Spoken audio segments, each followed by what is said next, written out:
The summer sun hung low over the Nebraska prairie, casting long shadows across the weathered grass. Tom Henderson stood with his hands in his pockets, staring at the old cabin that now belonged to him. 25 cents. That's all it had cost him at the county auction. 25 cents for a piece of history that nobody else wanted. The cabin leaned slightly to one side, its log walls gray with age. The roof sagged under the weight of old thatch and time itself. Weeds grew tall around the foundation, and the door hung crooked on rusted hinges. Most people would have seen trash. Tom saw possibility. He was a simple man, Tom Henderson. He worked at the hardware store in town, saved his money carefully, and dreamed of having a place of his own. A place where he could sit on the porch in the evening and watch the sunset without neighbors crowding close. A place with stories in its walls.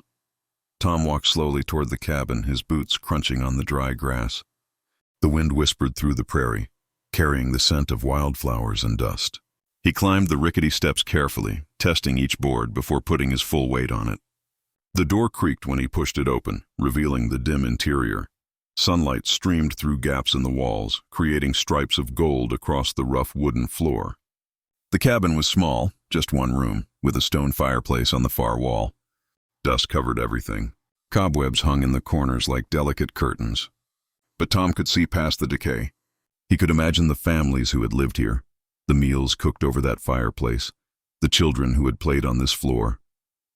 He spent the rest of that day exploring his purchase. He found old newspapers stuffed in the walls for insulation, dated 1892. He found a rusted horseshoe near the fireplace. He found bottles, bits of broken pottery, and a single leather boot, so old it crumbled when he touched it. As evening approached, Tom prepared to leave. He wanted to get back before dark. But as he turned to go, something caught his eye. In the corner, partially hidden by a fallen beam, was a small door. No, not a door exactly. A panel in the wall, different from the others. It was made of darker wood, and it had a small metal latch, green with age. Tom's heart beat a little faster. He crossed the room and knelt down, pushing the beam aside. The panel was about 2 feet square, set low in the wall near the floor. He reached for the latch, then hesitated. Something about it made him pause. The latch was secured not just with rust, but with an old wire, wrapped around and around, as if someone had wanted to make very sure it stayed closed. He decided to wait. It was getting dark, and he wanted better light to investigate properly. Tom left the cabin and drove home, but his mind stayed behind, wondering about that little panel and why someone had sealed it so carefully. The next morning, Tom returned with his toolbox and a thermos of coffee. The prairie was quiet except for the singing of meadowlarks. He entered the cabin and went straight to the corner. In the daylight, he could see the panel more clearly. Around its edges, someone had carved words into the wood, worn smooth by time but still readable.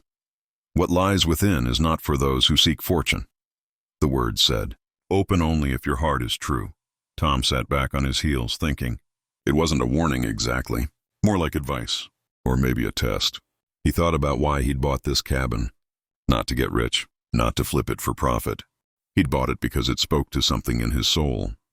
Because he wanted to preserve it, to honor the people who had built it with their own hands. He reached forward and began to carefully unwrap the old wire. It took patience. The metal had fused with rust and time. But finally he loosened it enough to pull it free. He lifted the latch. It moved with a groan of protest. Then gently he pulled the panel open. Inside was a small hollow space, maybe a foot deep. And inside that space was a metal box about the size of a shoebox. Tom's hands trembled slightly as he reached in and lifted it out. It was heavy, solid. Not tin, but real metal, perhaps iron. There was no lock, just a simple clasp. Tom set the box on the floor and opened it. He didn't find gold. He didn't find money or jewels or deeds to valuable land. What he found was paper, dozens of letters tied with ribbon.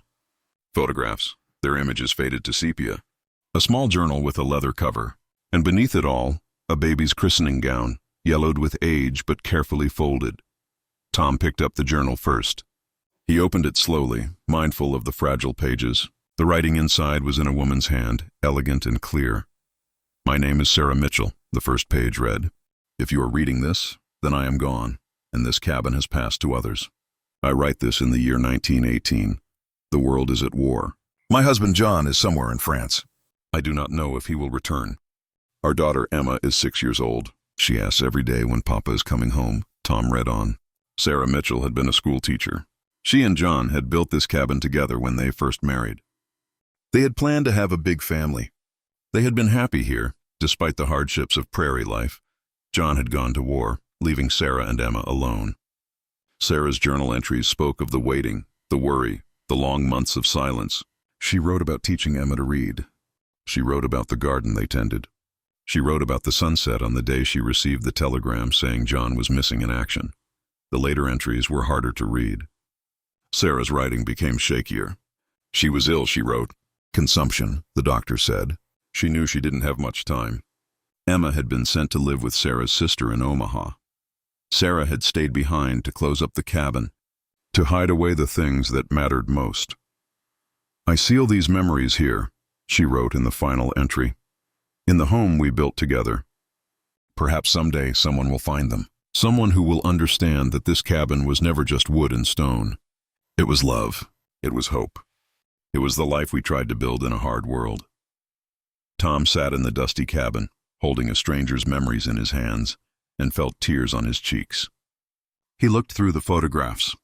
Sarah and John on their wedding day, Emma as a baby. Family gatherings with people whose names he'd never know. He knew what he had to do. Over the next several months, Tom restored the cabin. He worked slowly, carefully, preserving as much of the original structure as he could. He replaced the roof, reinforced the walls, fixed the floor. He made it safe and sound again, but he didn't turn it into a home for himself. Instead, he contacted the local historical society. Together, they researched Sarah and John Mitchell. They found records. They even found Emma, who had passed away in 1998, but whose grandchildren were still alive in Omaha. The cabin became a museum. A small one, just one room, but filled with the Mitchell family's story.